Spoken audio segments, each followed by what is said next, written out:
This interview is sponsored by Revitin Probiotic Toothpaste. Welcome to the Better Belly Project 2.0, crushing the critters, plugging the leaks, and balancing the biome for your best body ever. I'm your host, Summer Bach.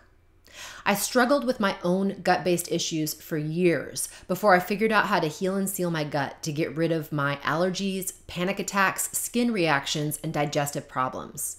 I created online programs to help others do the same. Too many people's digestive systems are wrecked. This is causing an increase in all kinds of disease, both chronic and acute.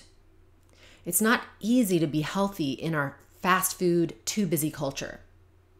But we live in a time where the advancement of our collective knowledge is increasing rapidly. You have to stay educated to keep up. I'm connecting you to my favorite mentors, experts, and colleagues on this life-changing topic. My intention is for you to utilize this resource to help yourself, your family, your communities, and your patients heal their bellies so they can be happy and high-functioning. It all starts in your gut. Our next interview is with James Maskell on the cheapest way to get a better belly. Now, don't be fooled by the title of this talk. It's for practitioners and lay people alike. You're going to want to watch this one. So for everybody attending, you can click underneath the video to get access to his top 10 ways to save money on healthcare. And this is important when we're dealing with our broken healthcare system. So who is James Maskell? Some of you may know him from the Functional Forum, which is the world's largest integrative medicine conference, and he's also the founder of the Evolution of Medicine, a community e-commerce platform which provides customized resources, tools, products, and services to make it easier and more affordable for conventional doctors to manage healthcare. James lectures internationally and has been featured on TED Med, HuffPost Live, TEDx, and more. He's a contributor to Huffington Post, Kevin MD, the Doctor Blog, and Mind Body Green, and he serves on the faculty of George Washington University's Metabolic Medicine Institute. You know, he's been really sparking a debate and encouraging a shift away from conventional Western medicine and towards a functional medicine model, starting with the doctors themselves. I can't wait for you to see this conversation. I was taking notes, and you will too. Hey, thanks so much for participating and being here. I'm really excited to finally interview you. Great. Yeah. So, okay, let's start out a little bit about, like, I'm just honestly curious, like, how did you get into this whole world of functional medicine? So I was the weird kid at school that had a chiropractor and a homeopath, and I didn't realize that that was like weird until I went to school and realized no one knew who either of those things were. I had a rebellious phase. I was sort of brought up like that. I was the only kid in school where, and your audience will love this, where my mom insisted that the school call me before they just give me antibiotics. And this was in like the late 80s. And my mom has no medical training, but you know, so how is it that my mother predicted antibiotic resistance by 30 years? Is because she had an understanding of holism, right? Every action has an equal or opposite reaction. If you're going to stick antibiotics, something that is literally against life, into the body, there's going to be side effects, and she could have, understood that. So I grew up like that. I had a sort of a rebellious phase where I thought I needed to be an investment banker, and I was for about a year. And then I just had a moment of clarity that I was playing for the wrong team, and that essentially, the most good could be done by connecting people to an empathetic health professional who could help them see their world anew and take action from a new story. And typically that new story is like, hey, you're much more powerful than you think at creating health. And that's typically the journey that anyone who comes into any kind of holistic provider comes into, is that there's an empowerment moment where the patient or that person is now realizes, hey, there's things that I can do to improve my own health. And what I found, sort of the moment of clarity I had, that if you could deliver that thing at scale, if everyone had an opportunity, if that was accessible to everyone, not only would the world get healthier, but the sort of societal ripple effects of massive empowerment was what was necessary to solve the world's biggest problems. Wow. Well, so what's going on with functional medicine right now? Yeah, so 4 years ago, about maybe 7 years ago, I realized that functional medicine was going to be the name that would bring some of these concepts of holism into the mainstream for a few reasons. One, it was a reproducible system, like every doctor was doing it the same, which is a big deal. Like naturopaths and integrated medicine, I love those guys, but if they're all doing it differently, it's very difficult to make a movement out of it because they literally have different philosophies and they don't all work the same. So functional medicine had a standard operating system. But what we realized was that there was too many barriers to doctors to learn about it, because you literally had to go to some weird conference in a hotel that was $200 a night, and the conference was $1,000, and the number of doctors who are willing to just invest in their own education in the context of like pharmaceutical companies paying for everything forever is a tricky thing. So what we did with the Functional Forum was first to build a community of doctors in New York that were interested in it. And then the show that we put on called the Functional Forum, was essentially bringing down the barriers to entry to any doctor to find out about it. So now if you are a doctor, we've heard now 10 dozen by dozen, 100 by 100, now 1,000 by 1,000 doctors like, hey, I watched an episode of the forum. I loved it. I binge watched the rest. And now I'm interested in functional medicine, and now I'm doing functional medicine. Because what we realized, Summer, is that in order to create the kind of transformation that I mentioned earlier, we need like 10 times as many doctors like this as we have now. There's maybe 20,000 in America right now. We probably need 200,000 to make a real dent on American medicine. And then we got to think about worldwide. The same chronic disease issues are happening in every country. Other countries are just catching up to it as we export McDonald's and Coke and that. And I say we, I am actually American, even though I have a fake English accent. Well, so you mentioned operating system, like creating this almost like standardization of care so that people are all on the same page. Why is the functional medicine the model, one of the great operating systems for digestive health? Great question. So, the key thing about the functional medicine operating system is that it's medicine designed for chronic disease, right? Medicine has been designed around acute disease for the last 200 years, because acute diseases 100 years, 200 years ago, even 50 years ago, were the major cause of death and destruction, and so, needed to be dealt with. And so we have antibiotics and we have drugs that work in a very specific way, typically single cause, single effect, easy to measure, and you just do the intervention. Like antibiotics, perfect example. But for many of today's chronic digestive diseases, there's multiple causes, and the issue has happened over time. And there are many causes that are causing it.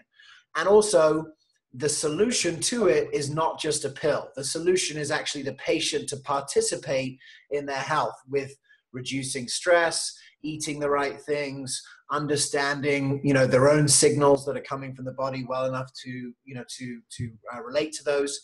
So functional medicine is the operating system. One, because it asks why and how the disease occurred in the first place, right? Which is not typically done.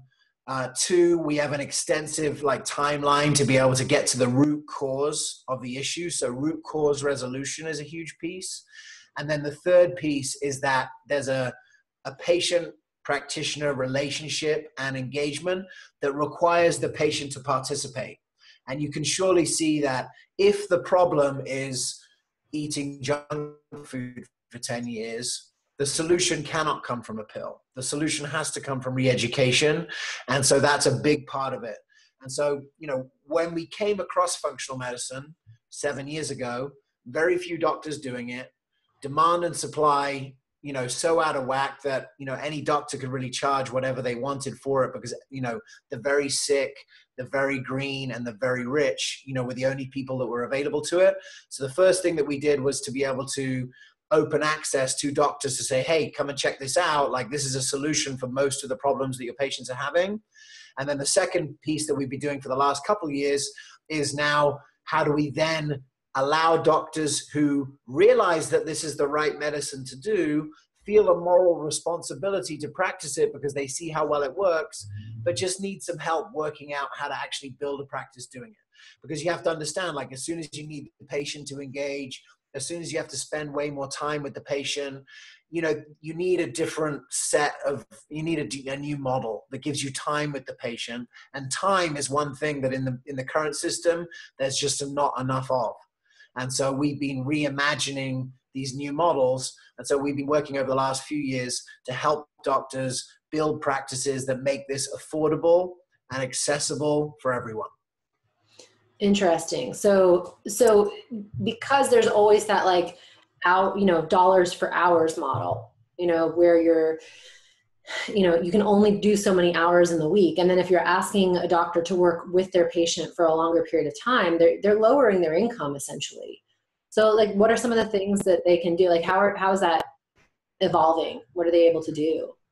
So, what we've been teaching is this sort of low overhead model, which we call the functional micro practice, because, there are two main things that doctors are doing to make this more affordable. One is effective use of technology, right? You don't need to do everything on paper.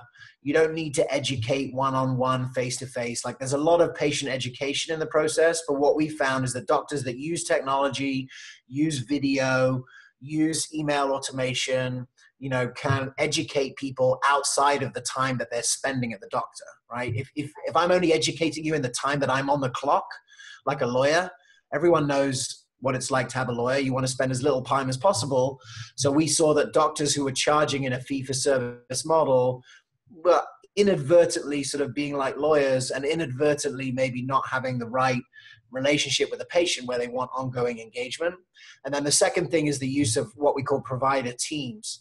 So like, does the $300 an hour doctor need to do the patient education that a $30 an hour health coach could do?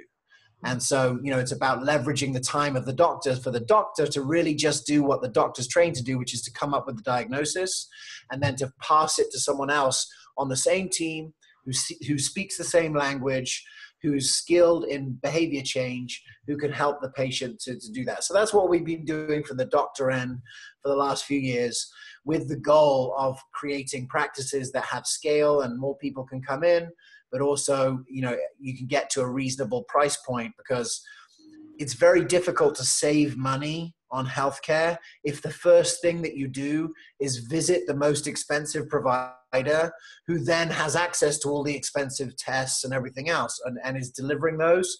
So what we've been doing is sort of reimagining the process where we have the other providers involved, we have technology involved, so that ultimately, we can follow a guiding principle of what we're doing. And I want to share this guiding principle because I think it makes so much sense, and it makes even more sense in the context of everyone running out of money for healthcare. And it's called the naturopathic therapeutic order. It's called the therapeutic order, but naturopaths came up with it.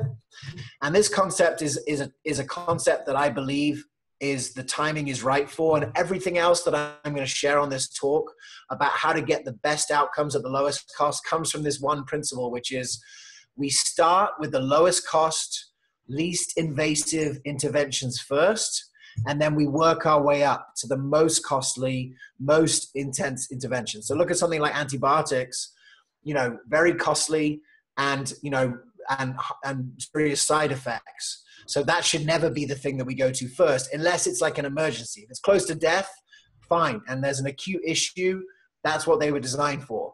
But the vast majority of antibiotics used for animals, used in some sort of prophylactic way, which is disgusting, not what they're meant to be doing at all, or just used in hey, Z-Pack here for your things, which has long-term consequences. So least costly, least invasive interventions first, and then move up. It's a way to save money. It's a rational way to enter, it's a rational way to deliver health. And that's some of the thinking that we're using in the development of our new health service and other things that we're doing to make this affordable and accessible to everyone. Yeah, I've definitely had to go through various testing, trying to figure out where I was in my health, reached plateaus and then being like, okay, I want to get to the next level. And I've dropped thousands of dollars with functional med docs to get all the testing, get everything figured out. And I mean, it was prohibitive, and it was more expensive than I even thought it would be. I mean, I looked in and researched it, and it, you know, there's costs that you don't necessarily think about up front. So I'm really excited about what you're saying. I'm just curious, like, how does this work? Like, how does the community get Okay, are you this? ready? Are you Yeah, ready? I'm going to drop down the 5 C's on you right now. drop it. Maybe we'll get to 4, maybe we'll do it. Okay. So look, the first thing, the least costly intervention at the lowest cost, which is completely scalable, is content. So whether it be the Better Belly, event that we're on right now, most people who are watching this are watching it for free, and they're just coming on. So throughout this event, you're going to learn from experts, functional medicine experts, gut experts, gastroenterologists, media people, whatever, about the best way to keep your gut healthy, right? So one thing you'll also learn is that keeping your gut healthy is basically like the best way to reduce your healthcare costs in the medium term, because you're reducing your costs of getting an autoimmune disease and all these like costly diseases that you can avoid. So the gut is actually the most important organ. And that's why I've given this kind of talk on other summits to do with mental wellness and whatever. But in the mental wellness summit, we're talking about the gut, because mental issues, depression, is inflammation in the brain caused to the gut. It's all connected. The gut is the central. And that's why I really wanted to be on this summit, because I think what you're dealing with here, Summit, is really like the center of the future of medicine. How do we maintain, if we could have everyone on the planet maintain a healthy digestive tract, autoimmune disease goes away, mental health issues go away, all these kind of things. So this is the juice right here. So the cheapest thing and the most effective thing is to get the content. So listen to the rest of the summit, take advantage, like listen to what people are saying and start applying it yourself. Typically, the costs of doing something like that are going to be extremely minimal. Changes in the diet, maybe some fermentation, other things that are going on. But ultimately, you're dealing with the least costly thing that you can do. Does that make sense? Yep, absolutely. Okay, content. Now, there are other content like my friend Dr. Rangan Chatterjee. He's on the BBC in his show Doctor in the House, which has gone to 5 million people, has now been sold to 90 countries. He's reversing chronic diseases, including digestive diseases, in 60 days on a TV show in front of millions of people. That's good content too, because maybe it gives you an idea that this is now possible. Something that you didn't think was possible is possible. He's doing it so well that there's even like petitions in England to say, hey, we need to get this guy off the air because everyone knows fibromyalgia is incurable and you're giving everyone false hope when you cure it in 60 days on TV. Well, the truth is, guess what? You get the gut better, you get the mitochondria better, you start feeding those things properly and miracles happen. I'm sure you've seen it all the time. So there's content. You watch the content, you take action on the content, better outcomes, almost no cost. That's the first C. Any disagreement there, or can we move on to the second one? No, I love it. Let's keep going. Okay. The second one, again, maybe slightly more costly, but not really, still very, very cheap, is community. So one thing that I've got, and this has become a quote that I talk to with doctors, is that the biggest thing that a doctor could do to improve the health outcomes of his patients is to introduce two people who want to get healthy to each other, right? So if you're listening to this, my highest recommendation, and you've got gut issues, is to find someone else in your community who also has gut issues and become accountability partners to each other. We've seen this work really well in things like Alcoholics Anonymous, Eaters Anonymous, 12-step programs, whatever. There's a peer-to-peer community. And the reason why it's awesome, it exponentially increases the chances that you'll get better outcomes because you'll be accountable to someone else. My mother-in-law 2 years ago lost 100 pounds. And the only thing that changed, Summer, is that she had to call someone at the end of every day and tell them what she'd eaten that day. And it was just the accountability. This wasn't even a friend. This was just a random person. And feeling accountable to that person changed the trajectory of my mother-in-law's health. And so that's really important. So it could be a local group. We've been encouraging doctors to start these groups because ultimately if the doctor builds these groups, they've got a great new patient population to draw from. And so there's a sort of an economic incentive for them to do it. But ultimately anyone can do it. Like I'm just a guy that started a community, and I've got no medical training, but that was a community of doctors. All it takes is a bit of initiative. So I would recommend to find someone else in your community who wants to make these same changes and be accountable to each other, support each other. Like I recommended this just the other day for a family member who was looking to reduce their blood pressure. And look, you may want to measure your blood pressure every day. So if you're going to have to buy a blood pressure cuff, if 4 of you who get together once a week, because she's kind of getting retired, she doesn't have a job, she can do this kind of stuff, the 4 of you could hang, and then you could split the cost of whatever equipment you need and meet once a week and test your blood pressure. So there's a real power in community, and that's the second C. Yeah, I totally agree with that one. That's, when I first started out in my practice working with people, I was doing one-on-one consults all the time. And I stopped, and I made it a rule where we can't do a one-on-one consult unless you're in my gut rebuilding program, which is a community. We have a private Facebook group, because what I noticed is the people in that community were getting better success and accelerating their path of healing. It was dramatic. I mean, the difference was incredible because they see other people doing it and they're like, wow, I can't make any excuses anymore, because look at this person who has no time. They've got 4 kids and they're doing more for their health than I am, and I've got time. So yeah, it's a big That's exactly it. So I can't say it more than that, is that people who have been through the process are more able to get engagement from new people than doctors telling them what to do. Right? The age of the expert is coming to an end. It's the age of sort of mutual empowerment that's coming. And so I think community is a strong structure. So if you do these first C's, like what about getting a community together of people to watch the content?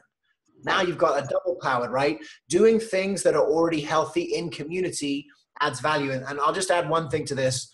So there's this researcher called Dr. George Slavich, and he's in my book a lot, but he's from the UCLA Stress Lab. What they've, I'm sure you've got speakers coming in talking about how stress affects the gut, right? And have a healthy gut. Well, check this out. What he's shown, they've got this new science called human social genomics. And the reason it's a new science is because 5 years ago, it was way too expensive to do gene testing on everyone that you could get this data. But now it's with Moore's law, the cost has come down so much they can do this.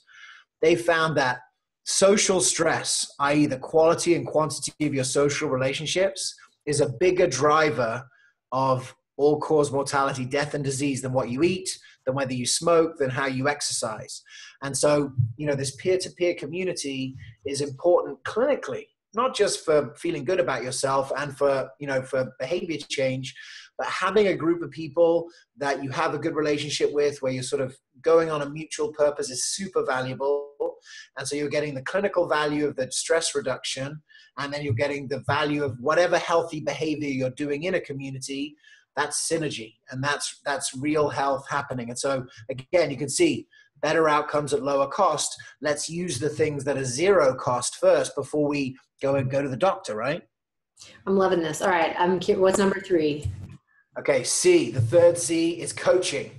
So, coaching, not really a part of medicine, right? Traditionally, coaching came from business, because what business realized is if their employees behaved better and did the right things, changed their behavior, the bottom line would change significantly. And they obviously worked out that hiring a coach for an employee was a good investment. And so coaching, business coaching, became a thing. Then in about the 1990s, a few people realized, okay, the future of medicine is going to be about patient engagement. We can't solve chronic disease with pills. And so we're going to need this new army of people who are trained in behavior change. And now you've got the health coach, right? It's a new thing. It's a new category. Now you've got nurse coaches, diabetes coaches. You've got all these like niches, but ultimately what we're talking about is behavior change is now becoming a part of healthcare.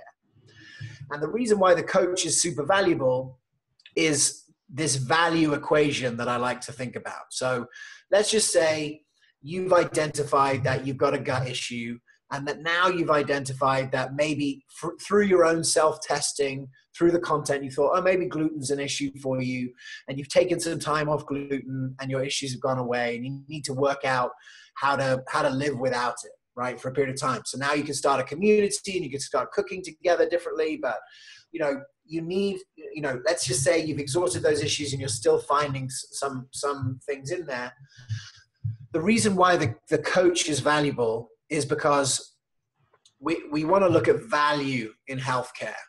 And value is a new concept in healthcare. And the basic equation, there's lots of different equations and it can get really complicated. But ultimately, value equals outcomes divided by cost. That's the equation. And it's simple. So you want better outcomes at lower cost is better value. You know, better outcomes at the same cost is better value. Same outcomes at lower cost is better value. I hate putting on my maths teacher hat, but you're going to get a little bit of my James, the maths teacher here. So the reason why coaching is so valuable is because, you know, if the need to get to the root cause of the digestive issue is behavior, if we need to eat differently, sleep differently, rest differently, connect differently, like if that's the root, the health coach, you know, arguably is going to be better at doing that than the doctor, because the doctor is trained in the disease management system. It's, you know, it's a 1 in 100 doctor that is also a good coach. It's not, it doesn't go with the territory, right? They're not trained in it. That's it. So maybe some doctors are, but most doctors aren't. So you're going to get better outcomes if you've got coaching. And the health coach operates at a 10x, you know, less cost, because they're $30 an hour, not $300 an hour. I'm just making, you know, the kind of numbers. It could be, you know, 360, it could, you know, 5 times, but, you know, a notable percentage cheaper. So if you're trying to get value in healthcare, the health coach is super important because better outcomes at lower cost. And it's significantly lower cost. So my thinking is that before you ever get to the doctor, you know, you should go through a coach. And the most sophisticated functional medicine practices that we work with have started to recognize this. So what they do is they say, okay, you've got to come in for your first appointment. And in that first appointment, we're going to have some real talk about who's responsible for changing the outcomes of your health. Is it the doctor or is it the patient? And if we know now it's the patient, what does the patient have to do to get these results? They have to be accountable for the inputs, right? So they have to know what are they putting in the body and accountable for that. They have to, like, you know, be coachable. They have to know that they don't know everything. If they didn't, they wouldn't be sick, and to, you know, take advice. These kind of things are, you know, what's important. So I think that if you have a digestive issue, the first thing is to go deep into content, whether it be, you know, the book or the summit or whatever, then to find a group of people that you can help to implement those ideas to. If you're still having issues after that, find a coach who can help you deliver on the behaviors that you need to do. And only after you've done all of those 3 things should you start to look for a functional medicine doctor. Because what we've seen is that 80%, with those 3 actions alone, 80% of people don't need the doctor. And the doctor's the most expensive person. So if you can stay away from the doctor, you've got the best chance of saving money. And so those are the first 3 C's that we've been teaching doctors to bolt these things onto their practices. But ultimately, if you come in from the patient side, from the consumer side, these are also things that you can organize yourself. With the internet now, it's easier to find people who you want. So it's not easy, it's not difficult. You can use something like Eventbrite, where you can, you know, put up an event saying, hey, digestive issues meetup group, you know, or you can partner with the local functional medicine doctor. Like, here's a way to do it. Go to your local functional medicine doctor, say, I want to help to set up a meetup group for digestive disorders. Eventually, some of those people are going to come to your practice. Can you support me in doing this? And see if he'll lend you his practice to do it once a week. You know, with the, you know, that there's, once you take initiative in America anyway, people will come to support your mission. It's just, you can't give initiative. You can only take initiative. And so that's why it takes a little bit of initiative to get started. But ultimately, the benefits of taking initiative fall predominantly on the people that take it. Wonderful. I love this.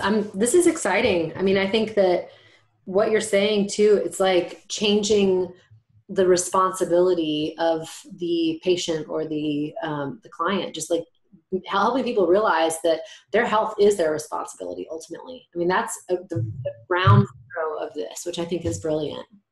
Well, we're moving away from command and control medicine, right? Mm-hmm. Command and control medicine is great for where there's an enemy, right?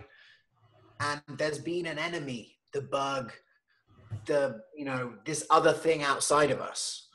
It doesn't work so well, if at all, where the issue is the behavior change. And ultimately people say they want a patient-centric medical system. I want my doctor to listen to me. I want to, be part of it.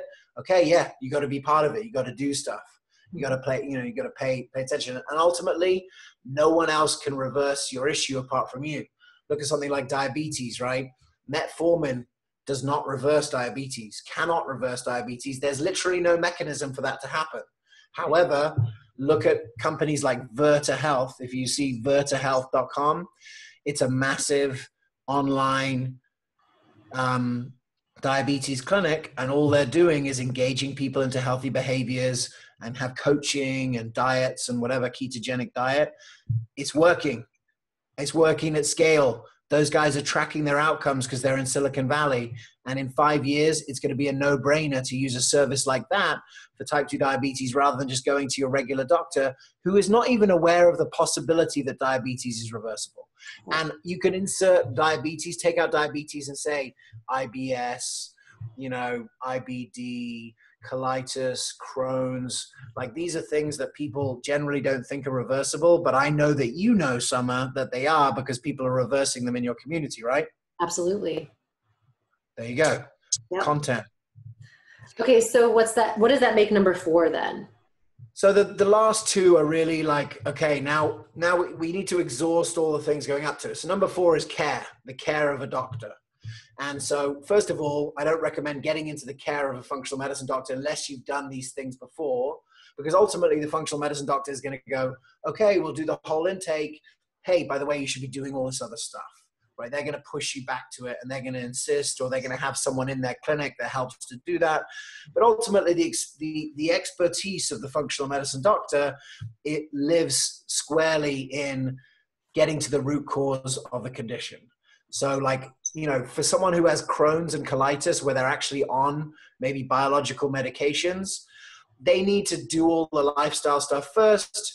But before you start taking anything new or supplements or otherwise, you need to be in connection with a doctor, because those biologicals are completely messing with all kinds of, processes in the body, and you don't know what the reactions are. So if you're on a lot of drugs, you need to go there first, and they're going to recommend, certain things first along there. But I recommend for most people, it's the 80-20 rule. For 80% of the population, they can get better with 20% of the input, which is just the lifestyle stuff and the behavior change stuff. The next 20% of people, need the 80% of the heavy lifting of the lab tests and all the stuff that you're talking about.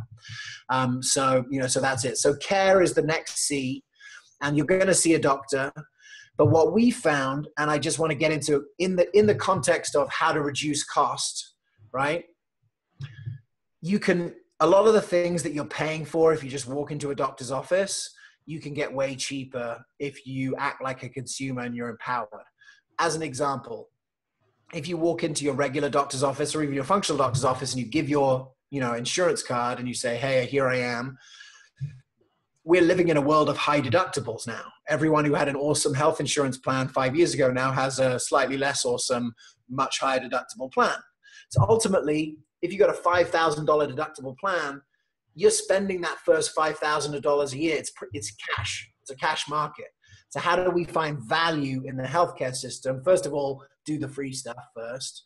But like, even if you need a bunch of testing, like in our new company, newhealth.com with a K, we have found that if you go directly to the labs to get your labs, you can get it at literally 95% off retail, compared to just giving your card and saying, oh, I've got insurance. Then the bill comes to your insurance coverage and they go, oh, this guy hasn't covered his deductible, send the bill to them. And so, you could pay, we found people paying $3,000 for this whole comprehensive lab panel, that if you went directly to the lab, and in 45 states in America, you can do this, you go directly to the lab, that same lab panel would be like $150. So you're saving $2,850 straight away. So it's a scam. There's a big scam going on. Everyone is uploading, upselling all the things. These people are making an insane amount of money. If you're smart, you can sort of like wiggle your way through and get the same care at the lowest cost. Like even something like telemedicine, like, ask your doctor, do you have a telemedicine system? Because ultimately some of the cost that accrues to you from getting the care is like taking time off work to drive across town, to sit in the doctor's office. I think if a doctor doesn't have telemedicine at this point, find someone who does. Like, it's going to save you a lot of time and effort. It's so easy to do it now. We've been training doctors to do it. Why everyone hasn't done it I can't understand. So that's a good question to ask. Like, if you're interviewing doctors to be your functional medicine doctor, do you have telemedicine? I think it's a good question to ask them, because ultimately you don't want your family life or your work life to be disrupted by having to drive, because at this moment there's not enough functional doctors to go around. Part of the reason why I'm here telling you to do these things first is I want to be able to 10x the capacity of the current number of functional doctors, because it's going to take us honestly 5 years to build those numbers up, because it takes a while for the doctors to learn the new operating system. But there's tons of health coaches. So we're just trying to like put the pieces together in a way that can get people healthy now and make it affordable and accessible to everyone. That's so interesting too, what you're saying about the 80-20. 80% of people can get results from like 20% of the resources.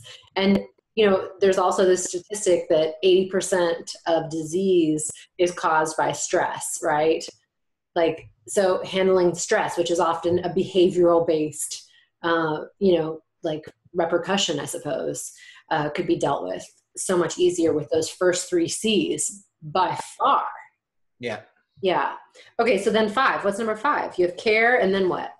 So 5 is core. And that's basically when, like, if your doctor can't work out your disease in his office and you've gone through all the testing and gone through all the possible care, you essentially need you need a hive mind of other doctors to be able to work it out. And so I saw this, I went to Australia last year and sat in a clinic where, they have about 8 patients inpatient, so living in the facility, and then they have a bunch more patients outpatient.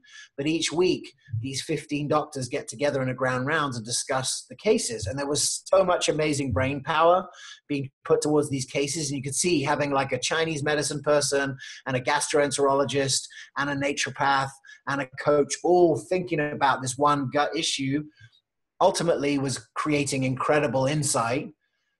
But it's super expensive, right? To have 10 practitioners thinking about your case.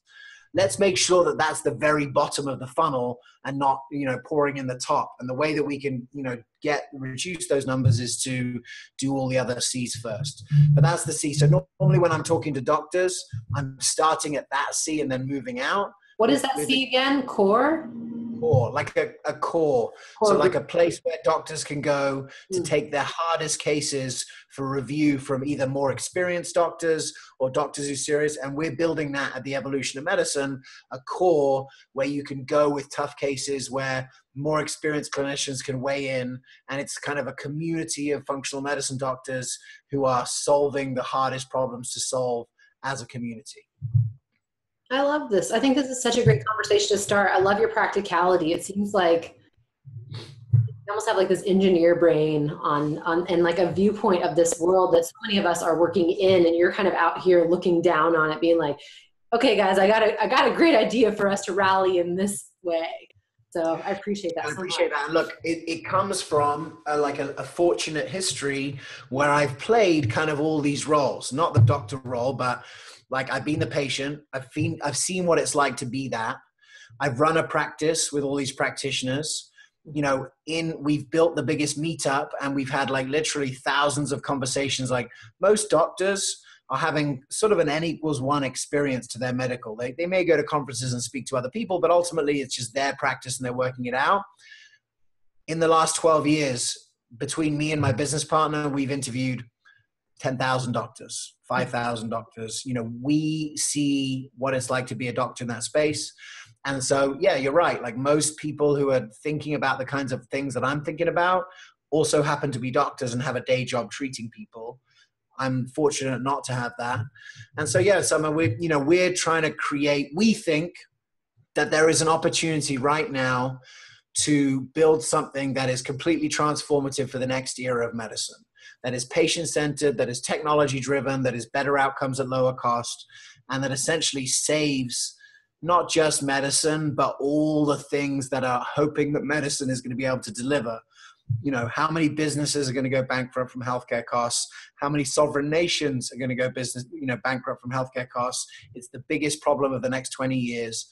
We feel like we can solve that, and we're starting to ramp up. So the first thing we had to do was to rapidly increase the number of doctors trained in the functional medicine operating system. That is happening. And if you are listening to this and you're a doctor, or if you want your doctor, I wrote a book for doctors on how to make the transition called The Evolution of Medicine. Give that book to your doctor. If you're a doctor, order it. You can get a free copy at goevomed.com/free book. I want to get that into as many hands of doctors and build the capacity of the doctors. But ultimately, what we're really involved with now is how do you 10x the capacity of those doctors with use of technology, coaching, and community? And that's what we're working on right now. Wow. What great ideas. What great energy. I feel so inspired. Thanks so much for sharing your 5 C's. It reaffirms so much of the work that I've been doing over the years, and so much of what I'm starting to see as these trends, as people are wanting to test more regularly for what they have going on and take that into their own hands. So very, very cool. Thanks so much for sharing this. Amazing. Yeah, no, it's cool. And you're not alone, Summer. Like my good friend, Kelly Brogan, who's a physician, psychiatrist, she has like a very intense new patient thing that you can do with her, where you go in and you're her patient and there's very little capacity there. She's booked out. Then she has this community, which is like content plus community, and people are getting better quicker in the lower cost service because of the power of the peer-to-peer. So I would say, join a community, find a community. It could be an online group. I think there's something really special about getting together in person, as far as that. But ultimately, you want people who are going to support your healthy behaviors. And that's my number one takeaway from this whole thing, is that if you can find other people with the same issue as you, who want to go on the same trajectory as you. They're not like just annoyed with the medical system or hate their bodies for messing up. They are ready to take action from a new story about themselves. Find those people, become friends with those people, and see the trajectory of your health increase at the lowest possible cost. That's the message. Bam. Brilliant. Thanks so much. I really appreciate you being here. And I just absolutely can't wait to hear, what people think about this conversation. I think you've sparked something huge. Thank you. Appreciate it. Great to be with you, Summer. And thank you for being such a cool part of the community. It's super fun to call, you a friend. And also, we're building a community of people who are working on this problem. And it's really cool to see it all coming together. And we got some exciting things coming up next year. There's a convergence of people in many disciplines: technology, functional medicine, genomics, wearables, that are all seeing a common future. And I think, it's exciting to be part of, and that the heart of the people that care about this won't be lost as we scale up, and will actually be, so that we'll be a part of the new system. I can't wait. Awesome. All right. Thanks, James. I appreciate you. Thank you for attending this exclusive interview. Visit betterbellyproject.com/upgrade to find the link to purchase the complete Better Belly Project collection. There was so much info we covered today. You're going to want to listen to this recording again and again. You can do it while running errands, exercising, or commuting. Plus, you're going to get the transcripts for each interview, bonuses that the speakers have given just to those who upgrade to the All Access Pass, and all the audio and video recordings for each interview. There are more amazing experts to come. I'll see you on the next interview.